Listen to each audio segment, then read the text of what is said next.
Hey, my name is Matt. I'm a Special Forces sniper, and yes, ladies, I am single. As humans, we take things personally, like everything, right? We try to give everything a meaning when it's like things just happen. Kill a lion or feed your family. Hot take, I'm killing the fucking lion. The sales world, you're paid essentially on outcome. Being a PT is one of the easiest ways to live at the beach and make $100K. Yeah. Matt Ryder. Hello. The sniper. That's me. Some have called me the world's best. Yeah. Not often, but it has happened. Many confirmed kills? A few. More than you can. Definitely. Yeah. Mate, you've got an interesting story. Yeah, some would say. Pretty interesting, I think. Yeah. Well, I'm 41 now, so I mean, you don't look it. You can't tell. Yeah. Since you moved to Kensington, you look younger. I haven't moved there yet. I'm on the way. Today, I talk a lot in my content when I'm not talking about property investing or pissing lefties off. I'm talking about how people can increase their incomes. Yeah. And you're in the sales business. You didn't start in the sales business. No one does. Everyone just ends up there. Literally. I was a construction worker. Yeah. It's like, how the fuck do I earn more money? Yeah. But it's the ultimate way, is sales, right? Like, it's an uncapped earning potential if you are that way inclined. So I want to cover off your story, and then I also want to cover off how you got into sales, how anyone can essentially get into sales if they have, the right will. I guess the earning capacity from that. Yeah. And then we're going to touch on some real estate stuff as well. Yeah, I can walk you through like everything I did, and I think I wasn't good at sales. You are now. I am. I'm okay. My team thinks I'm terrible at sales now after you spoke at our retreat. I mean, compared to me, you are.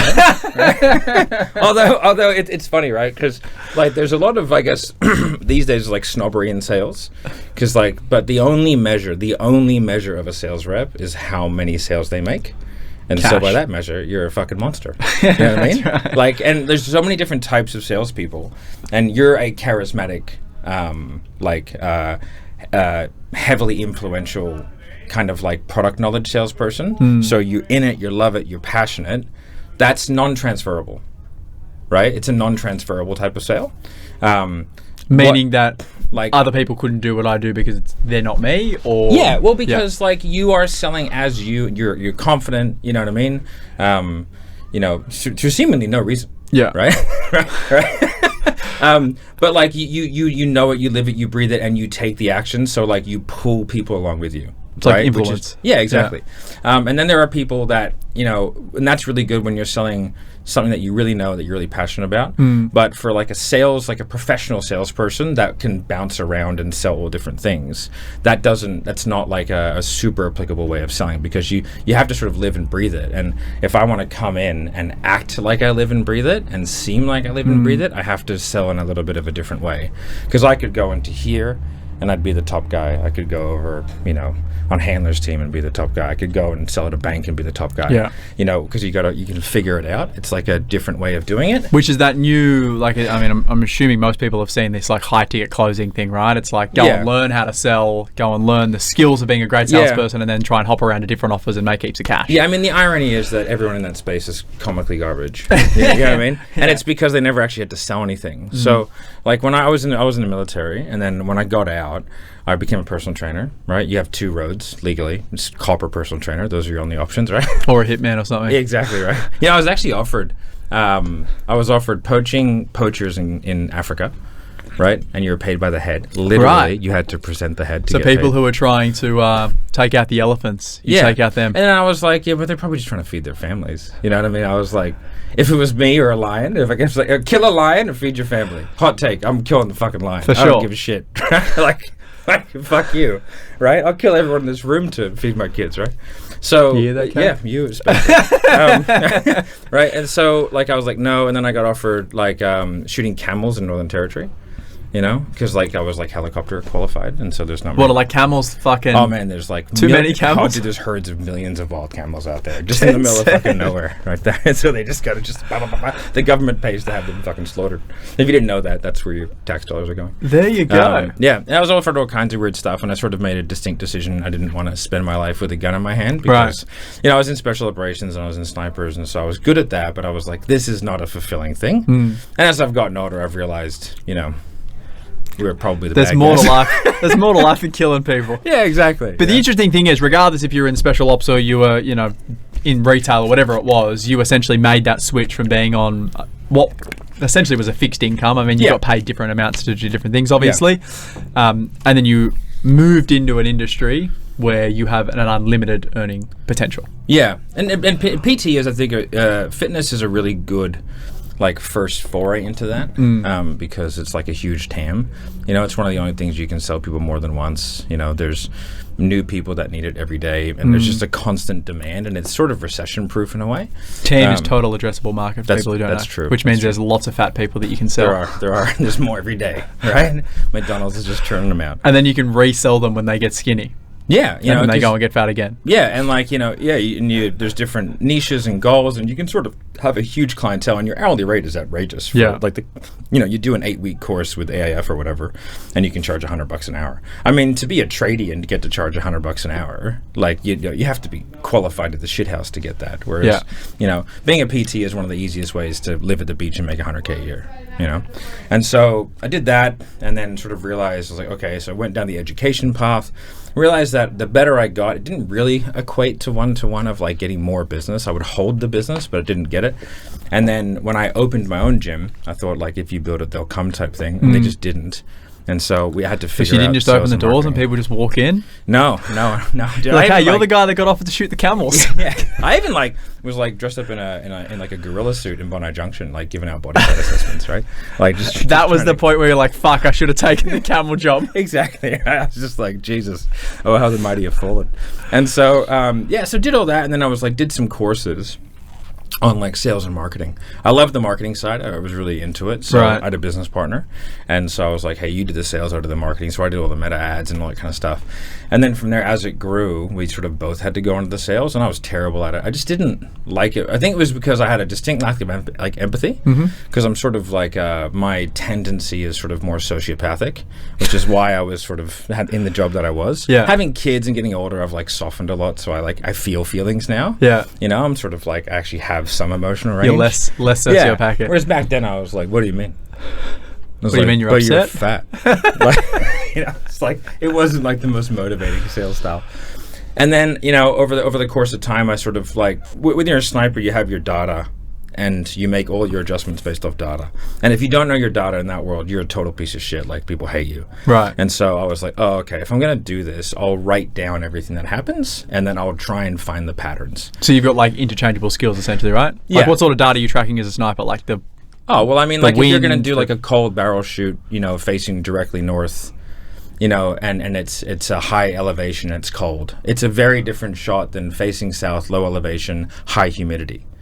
Because like there's a lot of factors that affect the bullet, the gun, like if the barrel's cold, the propellant doesn't go as fast, so that the bullet doesn't go as fast, so it drops earlier. You know what I mean? Obviously, right? Yeah, like so, fuck. But if you're trying to shoot someone in the face at 1,500 meters, like there's not a lot of error, right? So, man, I can't shoot it. I was using a gun once. It's in Tamworth at Emma's cousin's property, and we had cans on rocks, literally like 20 meters away. Yeah, couldn't do it. Well, not everyone's built to be a man. I wasn't tracking my data. You wouldn't track your data. That's the issue. That's a cold barrel. I think the scope was out or something. Yeah. A good cross and flames are tools. That's the way it works. It definitely doesn't shoot straight. It's the dialer. Yeah. So went through and I started tracking stuff, and then I was going, okay, like I need to know how many sales I want to make, how many conversations I need to have, and you just sort of go down to like the activity requirement. And so I just started doing that. And then as we grew, and I went into a partnership and ended up being a part owner like 18 gyms. My job was just to like basically go into the new gyms and then grow them quickly, and then get out and then do it again. So all I did was sell 8 hours a day. Right. There was 5-6 days a week on the phone. I used to get a CSV file emailed to me, and it was like stupid targets. It was like 40% lead to sale. Like that was the actual target, which is very, very high. It's like insane. For context, ours is like 1. Yeah, but yeah. And I didn't know how stupid it was, and like none of us did, because we're all kind of flying by the seat of our pants, And so we ended up doing that, and then I sort of just cracked the shits with it because there were decisions being made that I didn't agree with, and then I was just like, fuck this, I'm out. And then I started like a sales agency for gyms, and so that kind of grew out, and then I was doing the sales for gyms around the world, so I was time zone hopping. I was working 16, 17 hours a day. So like a done-for-you sales model, essentially. Like that they would generate the leads, send them to me, and I would call them. And I was like using Skype and all kinds of random shit, and I was just kind of like trying to figure it out. That grew really fast because there's a real need for it. And then I just started doing more and more and more sales. And then when I got into the high-ticket world, I had done 8 years of full-time selling. And the difference for people who don't know, like high-ticket sales essentially just means you're selling an expensive product. You're selling air. You're selling information, right? Which is like valuable information, but the value of which is completely subjective. Yeah. And based on somebody implementing it and all that kind of stuff. So, you got a $30,000 business coaching package where you're going to get access to a course, a PDF, and a good mindset, right? So, you learn how to sell that, and although it's valuable because you can get tremendous returns from it. Like, I paid my sales coach, like the first sales, I paid him $40,000. I had $50,000 in the bank, and I remember my wife going to me, where the fuck's my money gone? And I was like, I gave it to this dude named Jeremy. I feel like it's going to work out. I was just like, all right, you seem good at this. It worked out though, right? Yeah, it worked out. I mean, implementation though. Yeah, you got to do it. But like all that, it's just about time and longevity and seeing the patterns and being able to figure it out to get really good at sales. But most of the time, you can be a really successful sales rep by being pretty dog shit on the phone. You can just like hustle the living bejesus out. Just be right? consistent. Just do the work. Work 8 hours a day. Like it's revolutionary shit. Right, hard stuff. But that's one of the things. You can make a shitload of money in sales, even if you're not super gifted. If you are just willing to work a full day. Because the difference between sales, I suppose, and other roles is that if you work 8 hours a day in your plumbing gig or as a person in the defence force, you get paid for 8 hours a day, regardless if you sit down and do nothing or you are a hustler. Yeah. Where in a sales world, you're paid essentially on outcome. You might get a small base, but you're not going to make much money if you do nothing. And generally, if you do nothing, you're not getting any actions or doing any actions. It's a high risk, high reward. Yeah. Right. And so, for me, I've always turned bases down. One of the first sales gig I ever, I didn't get it. And so I remember I just hounded the guy. And I was like, hey, how much? I ended up, after 2 weeks of me hounding this dude, I said, how much do you pay for a sales call? He said, $400. I said, I'll give you $400 for everyone I don't close. And he was like, well, I mean, that's, all right. How's that for an irresistible offer, huh? Yeah. And it was a $2,000 commission for a $30,000 sale. And I made 6 in the first week. So you're essentially working out, if I close one, that pays for 5 that I don't close. Yeah. Yeah, and I wasn't planning on not closing anybody. So, right? So I was like, I made 6 sales and made $12,000 commission the first week. And I was like, oh shit, this is different. Yeah. Because I was used to selling fitness programs, making $50 a sale. How did you make the transition though? To go from being in the defence force to then going straight into sales, what did that look like for people it was the PT component, right? So I kind of learned... the PT molded. I was sort of selling full time before I realized I was a sales rep, because I just kind of fell into that role because nobody was doing it in the company. And I was like, well, someone's got to fucking be the dude who's responsible for this. And I was like, it might as well be me. So essentially, to think about it in a way, if you're a mechanic, for example, you take your car into the mechanic shop. The mechanic obviously fixes your car, but they also have then a sales portion of their role, which is hey. Yeah. There's a unicorn in your Johnson rod. Yeah, you got to replace the whole engine. You got to get those unicorns out. You need new brake pads. That's the sales portion of the role, which is essentially you in PT, right? You were actually training people, and then I'm assuming there was the upsells to the supplements and the fucking hey, you should train 5 times a week instead of 3 times a week, and all that type of shit. You just learn that you actually get it's like with exercise. If you do it, it'll work. I don't care what you do. If you just move more and eat healthier, you'll be a healthier, fitter person. Yeah. And so it's why people who shit on fitness enforcers man, how many people are you helping? Right? With your fucking 4 clients down at Cliff Valley Beach, motherfucker. You know what I mean? You're fucking changing the world, dude. It's true. Yeah, but you know how to Olympic lift. Well done to you. And so if you're looking at helping the most amount of people, if you can have a small impact on those people and just go hey, how about you just stop drinking yourself to death every weekend? Be that's a huge positive. So sales will get you a lot further in that than what being a really skilled coach will. Because people don't need a highly skilled coach for anything 90% of the time. They just need someone who's they respect enough to actually start doing some things. To take you know? action. And yeah, exactly. And so sales is that transition from doing nothing to doing something. And that's kind of, I like that role. It's a good place to be. Like, I'm not going to pretend like, oh, I'm here to fucking help and change the world. No. Right? But I like doing that part. It's a good catalyst. Getting someone out of essentially doing nothing to taking action, and then the fulfillment part of that then goes on to someone else. Tell the story that you told us at retreat around you were selling in the gyms, and this was like the thing that changed the mindset of like you went and met with this person. It's sort of, I was always thought sales was a bit icky, you know. And I remember this big fat dude came in, and he was like, I don't know, he's like 50 kilos overweight. And he's telling me, he's like, I need to lose weight. And I was like, yeah, sweet. You need this much weight loss. It's going to cost this much money. And he sort of just gave me, he's like, oh, I just got to go and like work out the times. And I was like, mate, the time was like 40 kilos ago, mate. That was the time. Now it's like, let's do this, you know. And he was sort of like, oh, yep, sweet. I'll get back to you, and I'm going to go think about it. And all he thought about was fuck donuts, right? And he left there and he's like, fuck that guy. Yeah. And I saw him like 6 months later, and the dude was like 70 kilos overweight. And I was like, oh, that was just my inability, because that person had shown the glimmer of motivation. Because he was there, right? He was there. Yeah. And it was like, my job was to create the argument of, hey, how about you do something to not die as fast? Right? You get one life. Like, let's live it, champ, right? And I couldn't do that, so I was like, oh, fuck me. Like, that's on me. That dude has shitty habits. That 20 kilos is my 20 kilos, you know, that he put on. Exactly. Like, that's my habit. Because, like, I was a fat kid, right? I was told it was my genetics and all that kind of stuff and all these other things that, like, my parents sort of still believe to this day, right? Then they point to the auntie that's not related to me by blood, right? You know what I mean? It's all the, you know, but like you sort of tell yourself stories, right? And so I was like, oh, that's on me. And so I was like, I need to get better at convincing these people, and me showing off my, you know, my technical prowess with training is not going to do that, because it's not ultimately like what matters to them. And so I started going down the road of, I want to get better at sales and convincing people to actually start. And influence, right? Like, that's the thing. Influencing people. And that's, I think, what you said before around, like, sales generally is looked as like, fucking the sleazy salesperson, right? Like the car salesman, the real estate agent, whatever it is. But I think in that example, that person genuinely needed someone to be like, hey, you're a fat motherfucker, or whatever it is.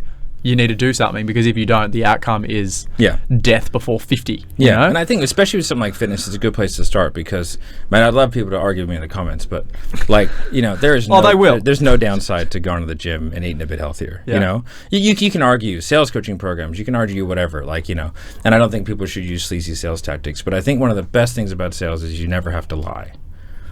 And it's like, state the facts, tell the truth. It's a very freeing experience, and I like that, because I'm very forthright, and I tell the truth. And if people like it, fantastic. And I think you present it in a respectful way.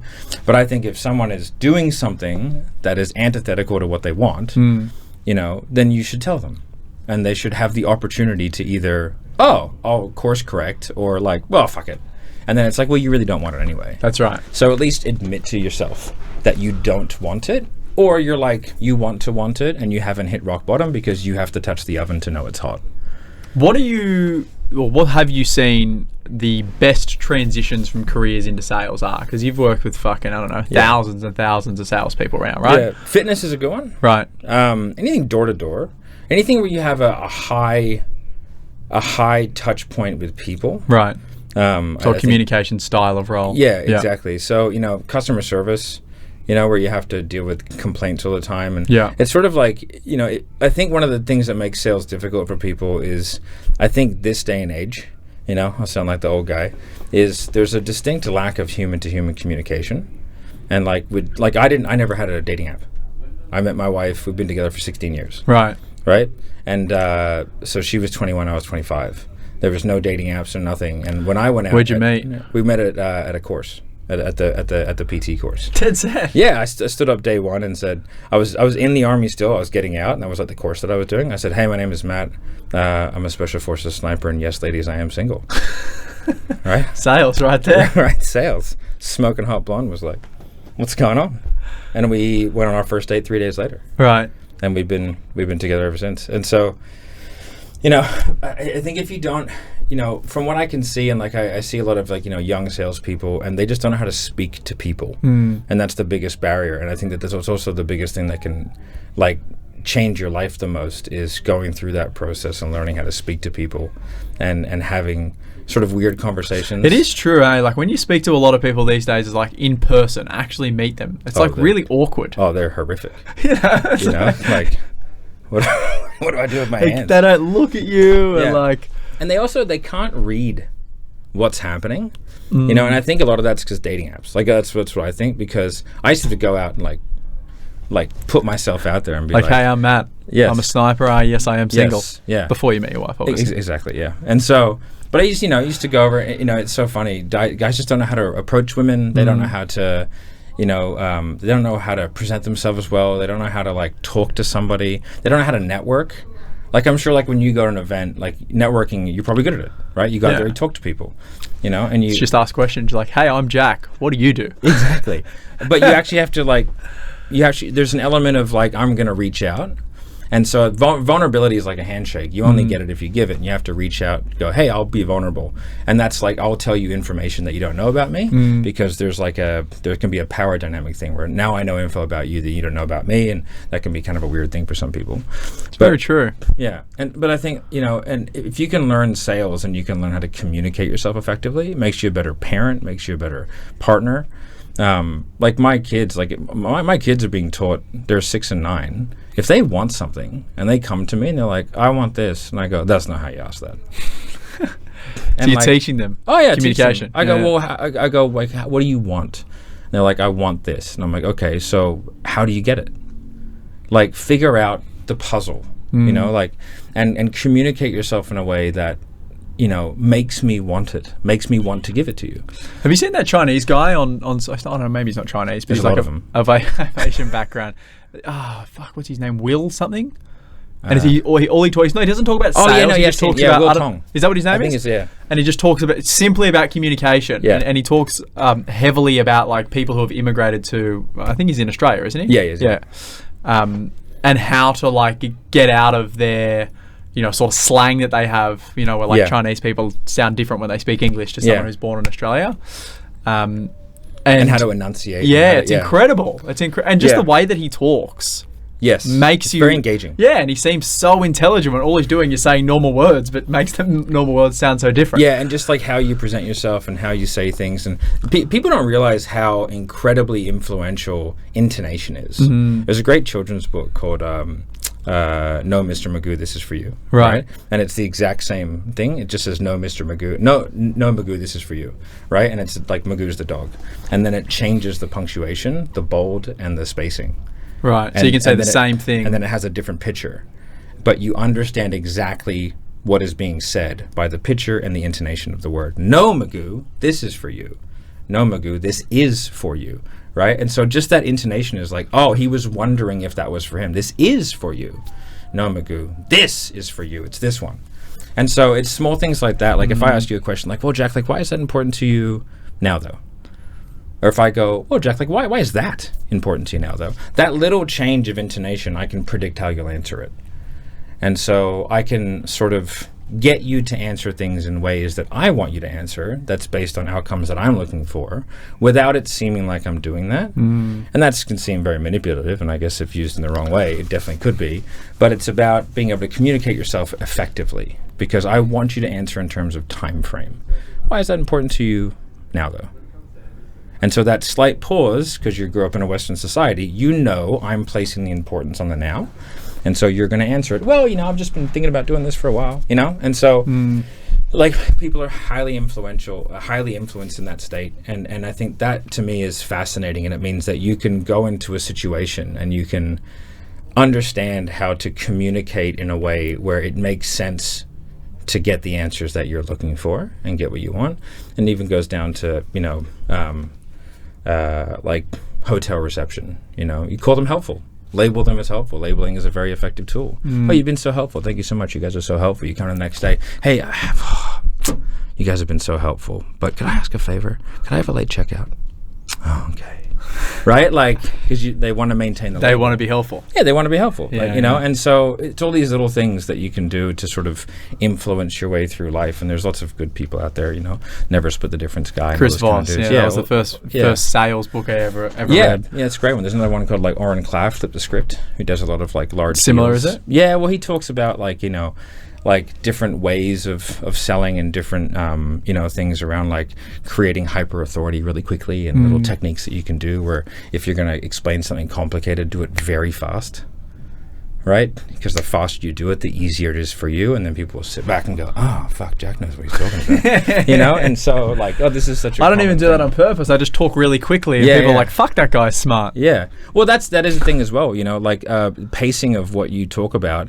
Because if you talk naturally fast and then you slow down in certain points, you'll create an enormous effect of importance. And so, like, my normal talking speed is a lot faster than what I talk right now. When I'm talking to, you know, people that I like, for example, right? No, but if I'm not like in a presentation, like if I talk really quickly, right? But in order to get my point across, I talk in a more kind of baseline speed, so that if I talk faster or if I talk slower, it has more of an effect. And your tonality as well, right? Like that's one of the most important things. Yeah. So like if I want to sound more curious, I can just I just talk to the back of the throat up a little bit. Hey man, how's it going? How are you today? You know, like what have you been doing? Or if I want to sound more concerned, it's like, hey man, how are you? Like what have you been doing today? Everything all right? Everything okay? Right? You know, so you just talk a little bit from the base and you can slow it down even more. You can go, hey man, how are you? Like what have you been doing today?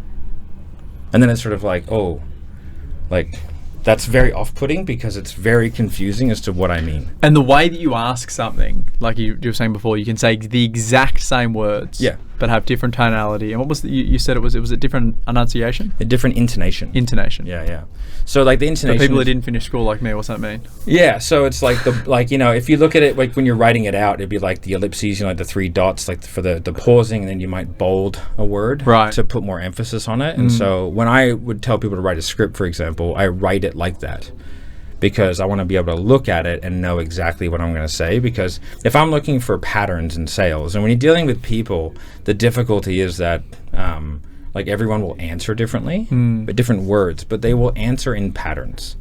Like if I say, why is that important to you now, though, the vast majority will answer with time frame. So I have to be able to remove the words they use and look at the baseline of like, okay, they answered with time frame. But I need to be able to like ask everything the same way every time to find the pattern, which and create predictability. Right? That's the difficulty in sales. And once you can do that, and what I did when I was like when I was getting into high ticket sales and I started making like $15K a month, $20K a month, I was $100,000 a month commission only sales rep.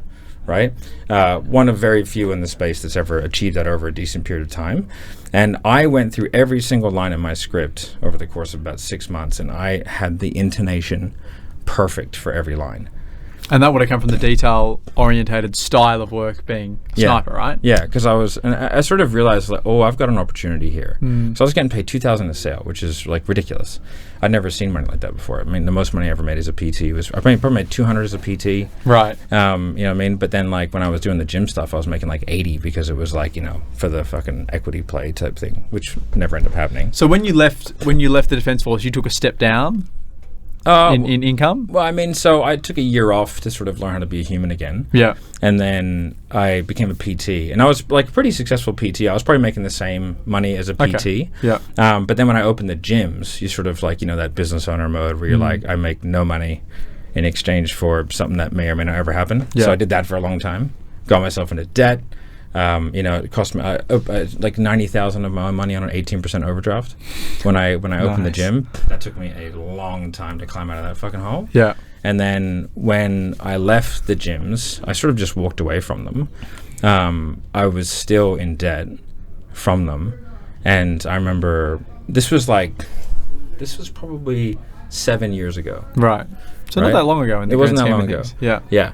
Like 2018.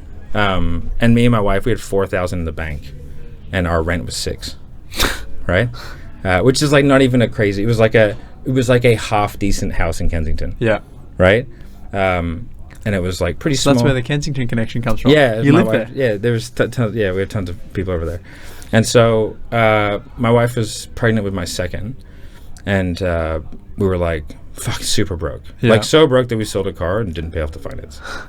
Right? Like, there's a couple months there where I was like, yeah, I mean, Is that car still around? Yeah, we love the car. yeah. I just don't drive it anymore. Yeah, it was like a personal on it. Anyway, and so I was like really, and I remember just like having this fucking conversation with this dude, because I was like, this is just before I left the gyms. And I was like, man, next year's going to be the fucking year. And like, but with the gyms, and he was saying the same thing. And I remember like having this, I've had this conversation 4 times. Next year never comes. And I was like, I do it now. And from like that moment on, I was like, I do it now. Everything changed. I was like, I do everything now, and I do it super aggressively. And like, I will refuse to be in the position I'm in right now. And that position was terrifying. I had a 2-year-old. My wife was pregnant, 8 months pregnant. I had $4,000 total. I had no job because I just quit, right? No income. And rent was due. And I was like, and I had a car that I sold that I didn't pay off. Right? So it was grim. Like, it was and a lot of people would be in a similar position. Yeah. Like, it's not an unusual position. And so I called everyone that I knew that owned a gym. Everyone. Because I've been a gym owner for a long time, so I knew people. And I was like, hey, I'll do your sales. It was $375 a week base. Right. And $25 a sale. Just selling memberships, essentially. Yeah. And so I signed up like 6 gyms. And I just started calling the living fuck out of everybody. And then I was like, okay. And so then I was like, well, I've maxed out my times in Australia. I need more work. So I was like, sweet, gyms in the US. I called friends, everyone I knew. So essentially, like, you're working, say, 8 till 5 or 8 till 6 in Australia, and then I was working till like midnight in the US. Yeah, and then UK as well. So because of the time zone. So I was doing the sales for like maybe 8 different gyms myself. Right. And I was doing like 2 hours a day per gym, making about 2 to 3 sales per day per gym. I was pretty good at it. I could do a sale in 15 minutes. And so I just did that, and then that got me sort of out of a hole. We then moved. I bought my parents' house off them at like an arm's length transaction. So basically, it was $710,000 for a giant house in Perth, right? You know what I mean? It was a 1,000 square meter block. Pretty close to Kensington. Yeah. And so because we just couldn't afford Sydney, couldn't afford it, and so managed to get like a second tier lender. It was arm's length, so my parents were like basically they funded the deposit, guarantor, essentially. Yeah. And so I bought it off them, and then from there that freed them up to then downsize a bit. Yeah. And then I had a private mortgage with them. And then from there, that sort of gave me the freedom to where my bills were significantly reduced. I had a house, so I was in the market, so I was like, sweet, this sort of ticks a few boxes. Yeah. And it gave me the freedom to work 18 hours a day and sort of not have the enormous financial stress of just having to pay bills. Because I figured out I could make enough money to get that done. Maybe not pay tax, you know what I mean, on time, but I could figure that out. And then over the course of that, are great people anyway. Yeah, they're super awesome people. Love you. And then from there, over the course of the next year, I got the business to about $200,000 a month. And this was essentially just you doing done-for-you sales for other gyms? Yeah, well, I transitioned out of the gyms about halfway through that. After that guy paid me $12,000 for a week, I fired every gym immediately. Right. And I was like, now I do this. And so I went to high-ticket sales, and that's where I started sort of doing that. And that's when I hired Jeremy as a sales coach, and then he asked me to Was Jeremy your sales coach? Yeah. Yeah, he's the guy I gave $40,000. You said Jeremy, I wasn't going to ask the question, but there you go. Yeah, and then he asked me to be his sales guy. And I was like, yep. And then he asked me to be CEO, and then he asked me to be a business partner. And by the time that happened, Sales Sniper was doing $1 million a month. Which was the business that you ended up doing before. Yeah, Sales Sniper kept going. So Sales Sniper got up to about $2.5 million a month. Right. And at its peak between 7th Level and Sales Sniper was about $5 or $6 million a month between the two of them. It's a big operation. Big operation. And I was running both. I was still like the sort of main sales guy on Sales Sniper, selling all the accounts, and then transitioned out and sort of focused on 7th Level, and then sold that back to Jeremy at the end of 23, and then started the dialer. Of which we use. Yeah. Dialer.io. Slapping, right? Which is Connect rates through the roof. Through the roof. You guys are 87% for the month. So the transition from broke, living in Kensington, sold the car to, multi-million-dollar a month business, it was relatively short. Couple years. 4 or 5 years. Yeah. And I guess that's the power of sales, right? Or a business in which you are in control of the outcome. The more you put in, the more you get. Well, it was sales. It was because because I was good at sales, and but I was only good at sales because I worked harder than all the other sales reps. And it would have been a element of desperation, right? Oh, mate. When you got no money, you're like, what the fuck? Yeah, I need to do something. I knew I could do hard things. Like, I was special operations. I was like, I know that if my wife said to me when I paid $40,000 to Jeremy, she was like, I know that whatever you do, if you do it 100%, you'll kill it. So she just goes, do whatever you need to do, and I'll take care of the rest. And so I was like, sweet. She was like, I trust you. And I was like, okay, cool. Like, that's all I need. My wife trusts me. Like, she's got this. She's got the kids. Like, I will. And I was like, sweetie, I'm going to work 18 hours a day for the next year, and you just have to be okay with that. And she's like, don't worry, I got you. And we talked about it. We had the conversation. And so I worked literally 18 hours a day. I would work until about midnight, 1 a.m. And then I would wake up at 5 or 6, and then I would start work again, and then I'd have an hour and a half break in the middle of the day, have a sleep, have some food, get back into it, and then I would take from 5 to 7 off, and that's when I would time with the kids and then I would get back in the office at 7, work till midnight, 1 a.m., go to bed. And that was doing calls in another time zone, essentially. Yeah, because I was doing stuff all over the world. And I said, if I do this right, I think that I can build so much brand momentum that nobody will be able to stop me. And there was no competition in terms of dudes who could do what I could do. And so I just kind of went for it and started doing content and talking about the things that I was doing. And then, started getting outreach. And my first big client was Vince Del Monte, big old OG in the fitness space. My next big client was Ryan Serhant. So I ran his sales team for 3 years. And I'm friends with Ryan. As much as you can be friends with Ryan. Right?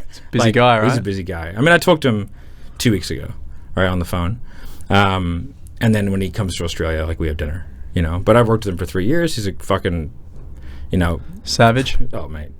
When I realized I'll never be as wealthy as him was when I met him. I was like, oh, I'm not willing to do that. That's, you can have that. That's crazy. But he's a savage. He's a great dude. And then I started getting when you're good at sales, people look at you as an ATM. Because when you're running a business, the reality is sales is the most important thing. Marketing brings in the leads to sell.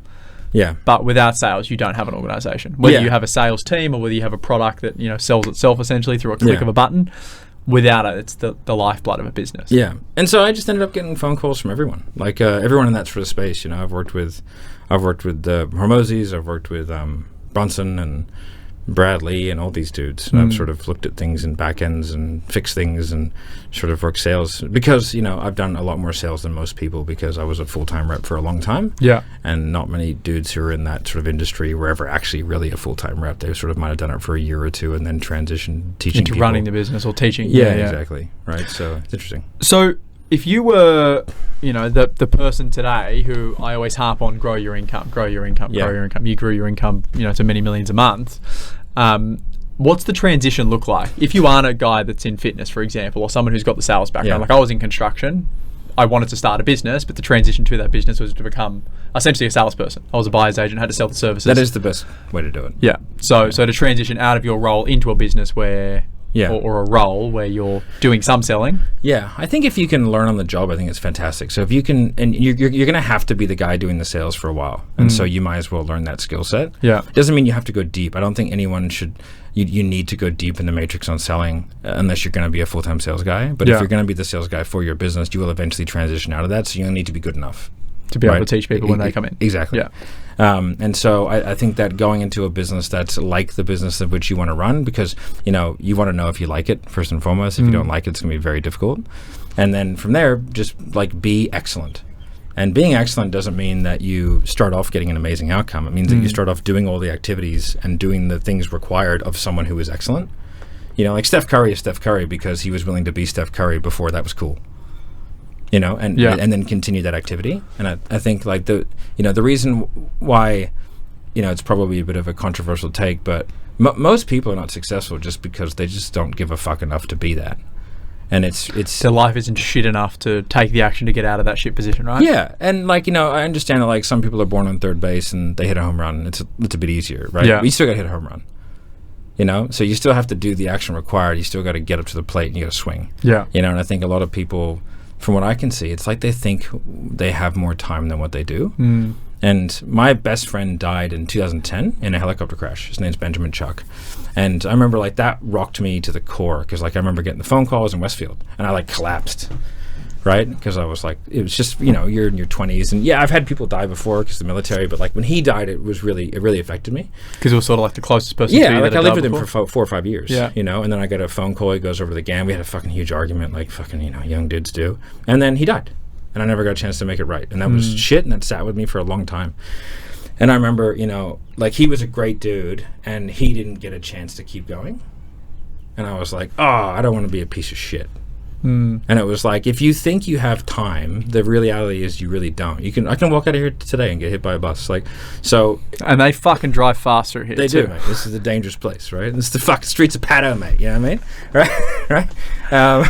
And, you know, I think people are sort of throwing this opportunity away, you know? There's just the sheer stats of you even being alive are incredibly low. And it sounds like a you know, trope or whatever at this point, but it really is, you know. I think Gary Vee talks about it. They worked it out. It was like one in 400 trillion or something. Dude, you don't get a second go. I mean, listen, maybe you're Hindi and you think you do, whatever, right? But like you like in your consciousness, you don't get round two. So if you're like waiting for something, like I just don't know what you're waiting for. Like, are you waiting for the universe to present the opportunity? Like they already have.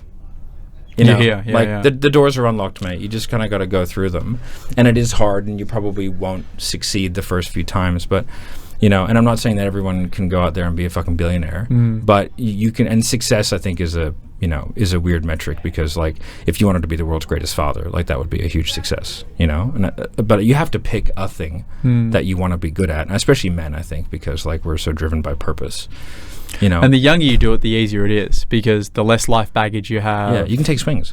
Literally. Yeah, you know, like I had to take a swing with a child, a pregnant wife, you know, debt, and you know. But when I wanted to be special operations, I just told everyone to go fuck themselves. And like I was like, I'm not like. I remember I would like speak to girls and like, I was like, oh, I don't want a girlfriend. I was like, I am single and a sniper, but not no, it's just like I was like, I have courses to do. And you're not as important as that. So, like, I have a singular focus and nothing else matters. I have no obligations to anyone. Pretty hard to say that when you got a wife and a kid, right? Yeah, exactly. Okay. You're going to your kids. Come on, mate. Fuck. I got a fucking call to make, dude. You know? And so, you can take these swings and you can do things that I think are pretty cool. And if you just realize that, like, you're probably going to die, and it's probably like, you know, going to be sooner than what you think, you know, because everyone thinks they're going to live forever, you know. And with my high level of income and advanced modern sciences, 245, 250 is possible, right?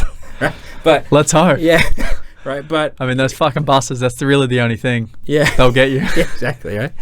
But yeah, so, you know, just do shit. And I think even if you know, you swing and you miss, at least you had a swing. And the best thing about sales as well is that it literally transfers into everything else, you know, like, because sales is really just the transfer of confidence and its communication, like you said, which then does go into starting your own business, which then does go into, you know, heading up someone else's organization, for example. Exactly. So it opens up the doors to so many other things. Yeah, and I think, you know, and there is no university degree for sales. There is no formal education. There's no barrier of entry. You can be literally anyone. And I've had dudes with crazy thick accents and you know, sell in English and do really, really well. And it's really just a case of anyone can do it. There is not a single person. If you have an IQ over 85, you'll be totally fine. If you have an IQ under 85, like, you can't really be taught anything. That's like what the military deems as like, you can't be taught basic processes. Really? Just more of a liability than anything else. How do we track that as like when we're employing people? You'll know, right? like lovely, right? But no. But it's also quite rare under 85. But, you know, if you have you know, and you don't have to be a people person, you don't have to have the gift of the gab. If anything, those people sort of struggle in like to get past certain, you know, levels of salesdom because they they try and talk their way around it, but it's not really how it works. Yeah. And so, it's a process-driven activity that anyone can learn, and it makes you better at literally everything in life, from being a parent to being a partner, because you can actually communicate yourself well. You can ask curious questions. You can use your tonality to like not sound like you're angry when you're like, okay, like what do you mean by that? Like where's that coming from? So you can actually like, and your partner goes, well, are you pissed off? Yeah. What the fuck are you angry about? Yeah. And you have an argument. You're like, I didn't want to have an argument. Yeah. And so, it just makes it everything better. And I think the transition from that into any other field is positive. And if you meet, most CEOs came from sales. Most business owners and entrepreneurs had sales roles, and the reason for that is, you learn that rejection is not rejection. If someone doesn't buy something off you, it is not a value judgment on you as a human. It's that they just didn't want to give the business that you work for money. That's the long and the short of it. And then you realize that people no-show. It's like, it's not personal. So you stop taking. It's like the guy, you used that example the other day. It's like when the guy cuts you off in traffic, does the guy hate you, or is he just randomly cutting someone off in traffic? Yeah, what if he has to take a shit? Like, man, you ever had to take a shit in the car? It's stressful, bro. I'll cut the shit out of anybody. But That's they don't true. even know it's As in the humans, car. we take things personally, like everything, right? We try to give everything a meaning when it's like things just happen. Yeah, things just happen. And the awesome thing about sales is there is just an unlimited amount of opportunity out there. Oh, man, it's crazy. And, it is, if you're good at sales, you're recession-proof. There is no economic environment in which you cannot thrive, because everything always needs to be sold. There is something that you can sell. Exactly. And also, like, if you're good at sales, you are always surrounded by opportunity, because it is impossible to hide. If you are someone who can make a business money, they will find you. Yeah. Like, there's no GOAT NBA player that's not in the NBA. There's not some dude in the backwoods of Queensland who's just like Michael Jordan 2.0, but no one's heard of him. It's not happening. Especially these days with social media. Yeah. And so and you can, it's so easy to market yourself. You've done it brilliantly, and like I've done it on a smaller scale, and it's like all you have to do is say the things you're doing, and if you say the things you're doing for long enough, people can make a judgment of whether you're an idiot or whether you're good at what you do, and either way. Yeah. They both make you money. Exactly, right? The idiots, whatever, it's fine. People who hate on social media is fascinating to me. Because, like, I just can't imagine I just can't imagine being fucked. Could you imagine being fucked? Like, leaving, like, a negative comment? I did a live last night, and 99.9% of the comments were great. But then you just get people in there who will they just say the dumbest shit. Yeah, like, it's amazing. In short, it's like, fuck you. Yeah. I was like, bro, like, what are you doing? Yeah. Surely you got shit to be doing, I know, right? I've started like I'll just like. I've seen you recently replying to people. I reply to people. Yeah, I'd be like, all right, you want to go? So some real estate agent in Queensland, right? Said he posted on my reel, "This is retarded," and I was like, oh. First of all, I love to see this kind of bullying coming back. I'm all about it. Second of all, game on, motherfucker. Let's see if you can last. So I went in and commented on like every photo. This is retarded, right? And I was like, I will not block you. I will not delete a comment. Say whatever you want. You can't say anything to me. I haven't said 6 inches in front of a mirror, motherfucker. Like, no one hates me more than me, right? So, fuck, that's commitment. It's like just But I like calling people out. And when I sell Dialer, I'll be even worse. The worst, right? I'll be the worst, right? Rich, arrogant, and good at sales. Yeah, and then I think and. Sales it's a lot of fun, and then you can transition to things like property, and you can actually do things that build wealth, because income only gets you so far. Yeah. Like wealth building strategies are, I think it's one of the things that, like, when I speak to like young entrepreneurs the most, I'm like, what are you doing with your money? And they're like, oh, fucking Lambo. I'm like, here. Cool. Good luck with that, dude. Because you got into real estate early, like you obviously went out of the house in Kenzo. I bought an apartment, which is probably a mistake, but like I gave it a crack when I was like 22. Right. And fucking did nothing with it had it for years, sold it, and then made a bit of money, but nothing like significant. Yeah. And then bought a property in Perth, and then like I did that up. So well, no, like my cousin's a builder over there, so he sort of did some renovations. Sales by day, tradie by night. Yeah. Like, I mean, we rendered it and we modernized it and we sort of did some renos inside, stuff like that. So we made a couple $100,000 on that. And so we sold that, and then we came over to Sydney, and it was like impossible to find a place. This is like sort of 2021 when it was like madness. Booming, yeah, like crazy. Madness. And then we rented. Especially coming from Perth too, right? Like, oh, dude. We lived in the Meriton for 4 months where we couldn't even get a rental. We were coming over here to buy. We couldn't buy anything or rent anything. Dead set. Oh, in Bondi Junction. Dude, it was crazy. Yeah, right. So we ended up getting a place for rent in Wallara. Yeah. And then from there, went down, sold this house in Double Bay. They wanted way too much. They wanted like 10 mil for it. And I was like, no way. Like, no one's stupid enough to pay that. So we went to the auction and no one bid. So I went to the real estate agent. It was Delane, right? And I was like, I'll rent it. And she was like, what? And I was like, I'll rent it for 2 years and then sting me. Sting me in 2 years. Like, just rail me. I'll be in love with the place. Just rail me. Like that. She was like, deal. So sales. It. Yeah. So rented it.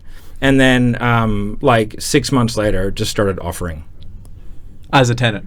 Yeah. Didn't sell, you rented the property, then... Yeah. And I was like... The old rent-to-buy arrangement. Yeah. And I was like, I just started offering... I offered 8.7. They wanted 10. I was like, 8.7.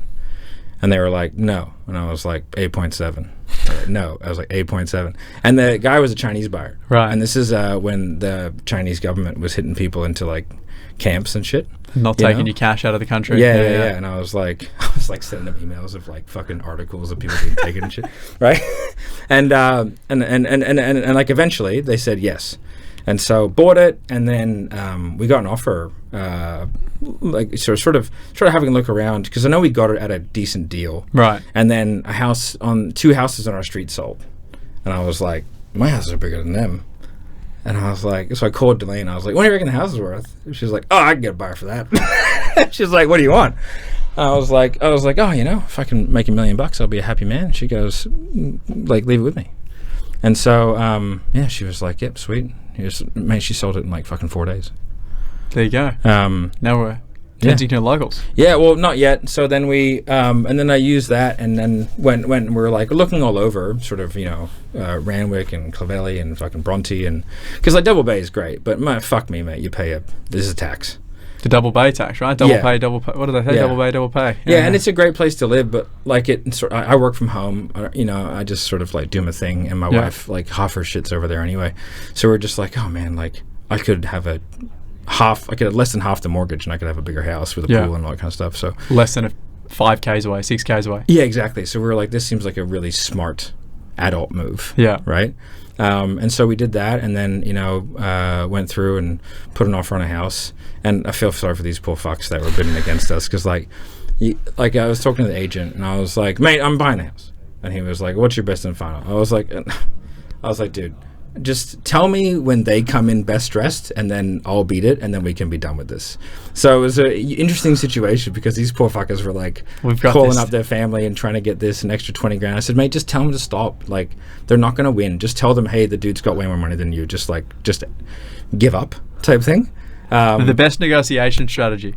Yeah. Have more money. Yeah, exactly. Literally. I was like, putting an extra 200 in this house, mate, makes no difference to me.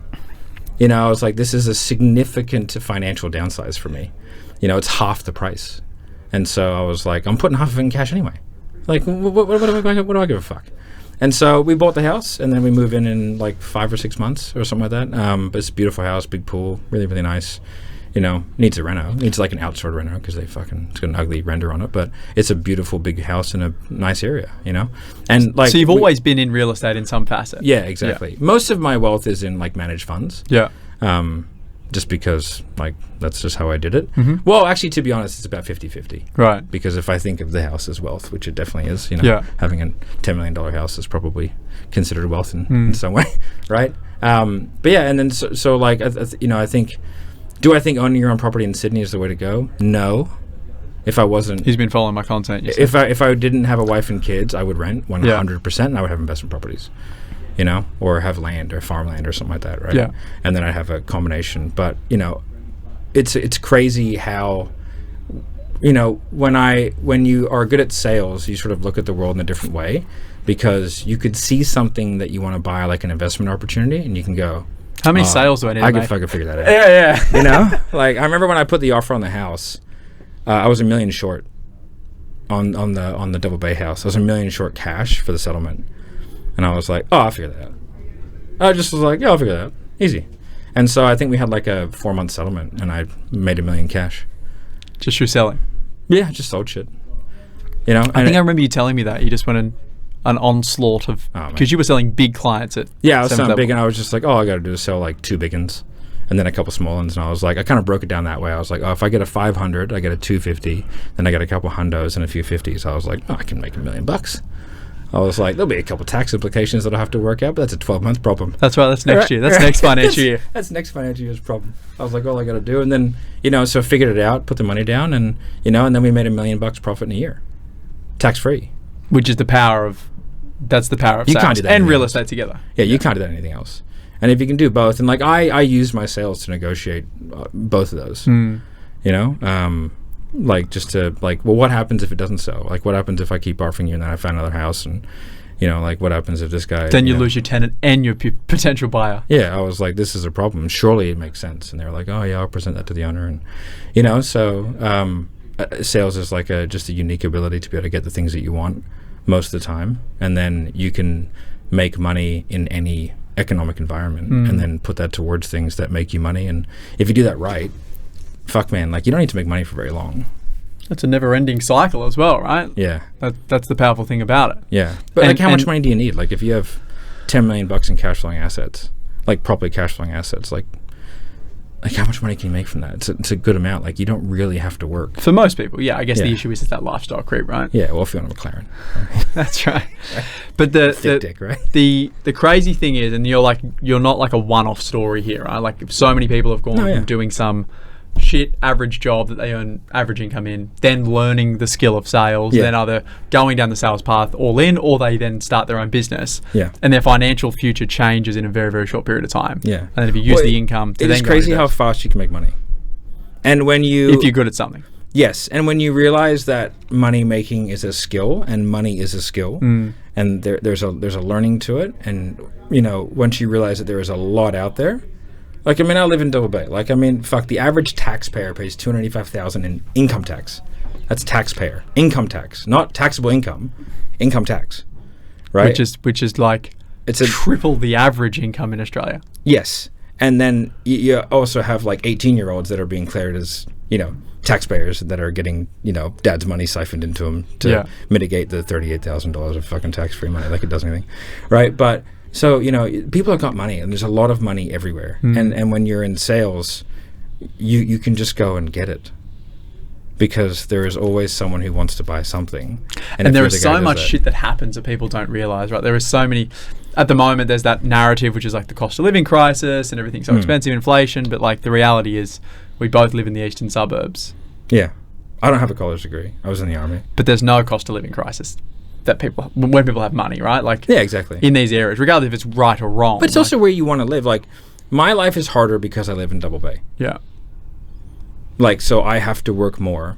So I am giving myself, like, I'm not really, but you could say I'm giving myself a cost of living crisis, because my mortgage is $45,000 a month. Yeah. Like, you know, I made that choice. That's right. It could be $4,500. I can't complain. I could go and live in Bankstown. Yeah. I could have no mortgage, just buy a place cash. Yeah, fucking love it. You know what I mean? But, like, that's not what I chose. So if I make $100,000 a year and I choose to live in Coogee, it seems like a fucking me problem, mate. Very true. Like, also, you can work from home in 99% of jobs now. Yeah. No one's forcing you to go to the city, and there's public transport. So, like, you know, move further out and then work your way in. That's how it used to be. It used to be you bought in a shithole. It's just that now Paddington is no longer a shithole. That's right. It was 30 years ago. It was super dangerous. Like, my father-in-law bought his first house in Paddington. It was a fucking dangerous suburb. Can you believe people didn't want to live in Bondi before? Yeah. I don't live there now. It's me fucking backpackers. Right? But it's true. I say the same thing. It's like you have to act your wage, right? Yeah. Like, and the unfortunate reality is in cities like Sydney, Brisbane and Melbourne, the population is much more dense. Urban sprawl has happened. So where your parents grew up 50 years ago, you unfortunately can't grow up there now. And when I was broke, I moved to Perth. You made the sacrifice. Like, my wife didn't want to, and I went, hey, like, the only way that I don't go insane is I have to figure out a way to live within my means, and I need a chance to build up. And if I'm this stressed about money, there's no way I build a good business. Yeah. Because you can't build a good business when you're stressing about cash. You're just worrying about everything else. Yeah. You're just thinking about short term, and you never go long term. And so I was like, we need to move, and we made the sacrifice, and we stayed there for a bit over a year. And the moment we had enough money to come back here and live very comfortably, we did. And I think that I mean, it's not just business focused, but like buying property is exactly the same thing. It's like if you make that short-term sacrifice, literally for 12 months. Yeah. It's not even a sacrifice. You're just having a change of lifestyle for 12 months. Yeah, and like, you know. You go and save some money and then come back. And and for what, you know? And like, it's one of the reasons why we're moving is because, you know, we made money. And so it's like, as much as I like saying, I live in Double Bay. Because there is like an ego feeling to that. Status, yeah. Like, mate, you know what not paying a $45,000 a month mortgage will feel like? A lot better than saying I live in Double Bay. I can give you the red hot tip. It's true. Because, like, I make plenty of money, but fuck me, I could keep a lot more of it if I lived somewhere else. Yeah. And, you know, I can do, there's no way that the capital growth of that house will outweigh what I can do in my business with that money. With the cash flow. Yeah. Yeah, 100%. Because, like, my return on capital employed is like 300x on my business. You know? And so you can't beat that. And I'm good at sales. And if I put that money into getting people to talk to me about my business, I make that, you know, 100-fold over what I do in property at the moment. And the current business now that you've transitioned into is Dialer.io. Yeah, it's software. Yeah. Yeah, which is essentially like a dialing system. Yep. That you have extremely high connect rates based on the model that you use. Yeah. So we have a lot of things, and I've caught a lot of leads in my day, and so we're sick of the sort of solutions that were out there because I know they were just a bit subpar. And so figured out a way to kind of, you know, use a lot of different things and a bit of knowledge to crack the code. Started a call center because I knew that I didn't want to pay to dev the whole thing. So we started a call center, and that was kind of a way of, we problem solved the dialer for 9 months before actual public launch. Right. Through a call center. Like, call center did $300K month one. Right. So that was just calling someone else's leads. Yeah. And that was like, I knew that I could get that. I knew that I could fill that out. We had 40 clients before we even started. Right. And then that 100% of that money went into dev, which is building the software. Yeah. And so we didn't need a front end, so we just had a back end, and it didn't work. So we were like having to problem solve. And after 9 months, we had a good product. I sold the call center, put that money back into the dialer, and then, you know, we've been doing it for 18 months now, but we only launched the dialer 5 months ago. I was going to say it didn't feel like 18 months. It had 5 months. Yeah, the dialer is 5 months ago, so it was like December. Yeah. And we've done over $1 million so far.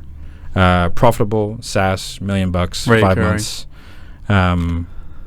So we're at like 400,000 a month recurring. Solid. Something like that in 5 months with no ad spend. So just it should sell in 3 years for a couple $100 million. That's the goal, huh? Yeah. Sales. All starts with sales. Mate, without sales it'd be fucked. Before we wrap, if you're someone now getting started, whether in real estate, whether you're a fucking car salesman, you're doing outbound calls, which is usually where salespeople start. They start on shit leads, outbound calls. Yeah, good. Yeah. What are like the 3 to 5 key metrics that they need to be tracking daily, like you were when you started? Yeah, I would say you need to know, you work your way backwards, right? So you go, how much money do I want to make? How many sales does that constitute? And you can't go pie in the sky. To get that many sales, how many people do I need to pitch? To get that many pitches, how many people do I need to speak to? And then to speak to that many people, what do I have to do? So if it's calling leads, if it's, you know, walking the lot and going like, I have to approach 15 people a day. When I was a PT, I had a KPI to myself of how many people I had to cold approach at the gym, because I knew that I would get told to fuck off, or people like, huh? Like that, you know? And then there's only so many guys I could say had a small chest and they would actually like respond to it. You know, your chest should be bigger than that, right? That's the sociopath. Exactly.